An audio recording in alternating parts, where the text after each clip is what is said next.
hello, did you manage to try the portal stuff? Portals. So let's get started with the solutions. For this one, your job is to turn on all the switches, but there's this annoying little green portal that teleports you away that prevents you from doing so. Let's demonstrate that real quick. So I'm just going to say, move forward. Move forward. How many move forward? 1, 2, 3. Move forward. Okay.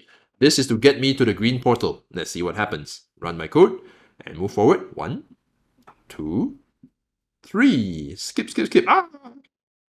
Alright, that's not where we want to go. We want to stay right there and make our way to turning on the 3 switches. So how do we deactivate the green portal? You know what? There's a line right there that says green portal.isActive equals to true. You just need to look at it and be like, you know what? I'm going to set this to false. So tap on the word true, change it to false, and let's try running your code. What this does is it shuts it off the moment your program starts. And now it's perfectly safe. You are stuck in the junction and you just need to solve the rest of it. Let me just solve the rest of this by perhaps using a for loop, right? I'm going to set Blue up so that he'll be facing one of the switches. So it's just going to move forward, turn on the switch, turn around, come back, and then make sure that he faces the switch again so that he can turn around and do something else. Okay, so let's do that. Let's get started by having him turn left to face the switch over here, right? This one over here. And let's have him solve that switch, right? Let's solve that one switch. So to do that, he's going to move forward, move forward, move forward. I think it's 3 times, that's right. And we're going to toggle switch. Okay, we don't even need to check whether he's on a switch or not because we kind of know that if you move forward 3 times, you're on a switch. Okay, after that, we want him to turn around. So we use turn right twice, or you can use turn left twice. It's up to you. Turn right twice and then move forward, move forward, move forward. Okay, I think Chris should get rid of that. Okay, and this brings Blue all the way back to his original position, but he's facing the opposite direction that he was when he started. Okay, and that's one thing to think about when you do loops. You want to make sure that your character is facing a direction that's useful to you at the end of the loop so that you can run the next loop without worrying about where he's facing. Okay, so in this case, let's say I start my loop over here. Okay, that means Blue was actually facing this way to begin, okay? And I want him to face this way, okay? But he's actually facing this way. Did that make sense? I just said this way a lot of times. I hope you saw, right? Let's run it one time to see what happens, and I'll run this quickly so that you can tell what's going on. Run faster. So we're going to get him to move forward, move forward, move forward, turn left, move forward, move forward, move forward, toggle switch, turn around, move forward, move forward, move forward. And so Blue is facing this way now. If I want, I can repeat this loop, right? I can repeat this in a for loop, but after that, he's going to be facing the other way, right? The exact opposite way. So that's not quite right. I want it such that when he's done, he's facing to the right of where he started. So I'm going to say, turn left. Okay, so I hope that makes sense. And I'm going to put this entire thing into a for loop. Okay, so for I in 1 ... 3. So if you've never typed out the for loop, this is a great time to try it out. Open curly brace, enter. You can also still do the dragging, or you can cut and paste your code into the for loop. Let me show you that method. Right, so I'm going to tap on this. Again, I can double tap to go back to normal selection mode.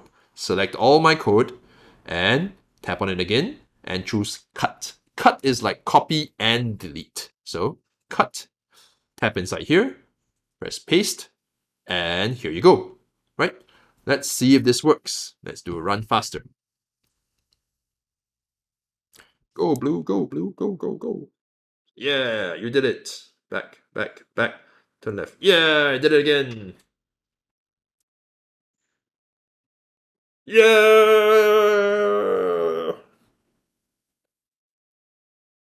Amazing! All right, so I mean, that wasn't the point of all that. The point was actually to get you to do that very first line using dot notation, saying green portal.isActive equals to false. All right, but I thought this was a good chance to show you how to use for loops and write generic code. that can be solving the problem very quickly.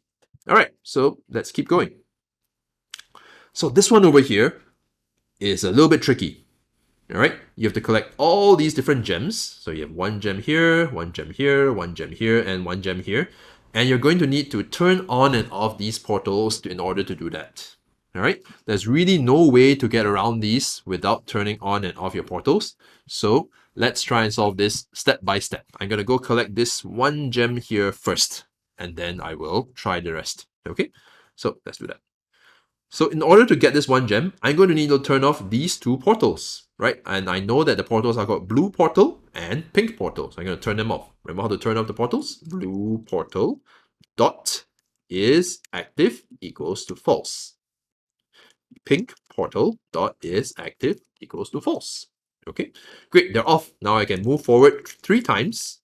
Right, I'm just going to copy and paste this. And I'm going to collect the gem. Okay, let's test this code. It's always a good idea to write out part of your solution and test it out. So let's see whether this works. There's an error in my code. Do you spot it? I do. It's something here that says is a scythe, which is not how you spell active. I'm just going to type a T inside here and wait for Swift Playgrounds to pick it up. And when it's ready, it should let me run my code. Yeah, okay. All right, now I can run my code and test this out. Run my code. Oh, there you go. It works. Okay. So we turn off the portals. Now we can walk over them and we can go collect the gem. Yay, we're done. Well, we're not done, right? We are done in as much as we've managed to get the first gem. Now we need to remember how to get to the second gem, which is over here. Okay. If you have a really good memory, or if you reset this puzzle, you'll remember that this is the pink portal and this is the pink portal. So we actually need to reactivate the pink portal, turn around, step onto it, pick up the gem, and then come back out. All right, so let's do that. So we're going to say, let's activate the pink portal. Is active equal to true. Okay, let's turn around, turn left, and move forward. This will land us on the pink portal, but I don't know what direction blue will be facing when he comes out. So I'm going to test my code right now. Okay, so this is a great chance for us to just take a moment, run our code, and see what happens. No rush, no rush. There's no competition for you to finish this as quickly as you humanly can. All right, so here we go. Oh, blue comes out and, well, the gem is behind him. So we're going to need him to turn left. This is a turnaround. And we're going to ask him to move forward, collect gem, and then turn around again, because we kind of want him to come back all the way to this portal over here so that we can teleport him back to this blue portal, right? So we are in the process of turning around when I got distracted by explaining things, all right? And move forward. Okay, I think that works. Once again, always test out your code on a regular basis. So run faster. Okay, move forward. All right. First part done, no problem. Goes into the pink portal. Great. Turn around, move forward, collect gem, turn around, move forward, gets teleported back here. Okay. Now we're in a position to solve the final part of the puzzle, where you want blue to go into here, hop into this portal, and that's kind of annoying. You're going to need to cross this portal after you land on it.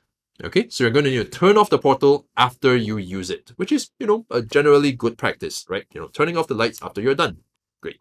So what we need to do now is we're going to press enter twice. I like to segment my code into different blocks so that I can tell which thing I'm solving at any given time. So I'm going to say blue portal dot is active equals to true. Okay, move forward into the blue portal. And when blue comes out, oh, his name is blue, going to the blue portal. Clever. Right, when he comes out, he's going to be facing the same direction that he entered. So he's going to be facing this gem right here. So he's going to move forward, collect the gem, and now he's going to turn around.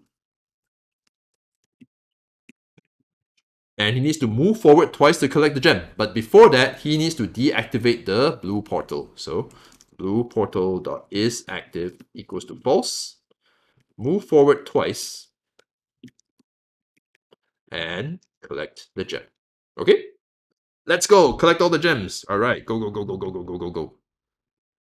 Go, go. All right. Gem collection. Gems. Gems. Gems. Gems. Gems. All right. Turn on blue portal. Blue portal is on. Collect this one. Turn off the blue portal. And collect the last gem. And we're done. Congratulations, everyone. You've collected all the gems.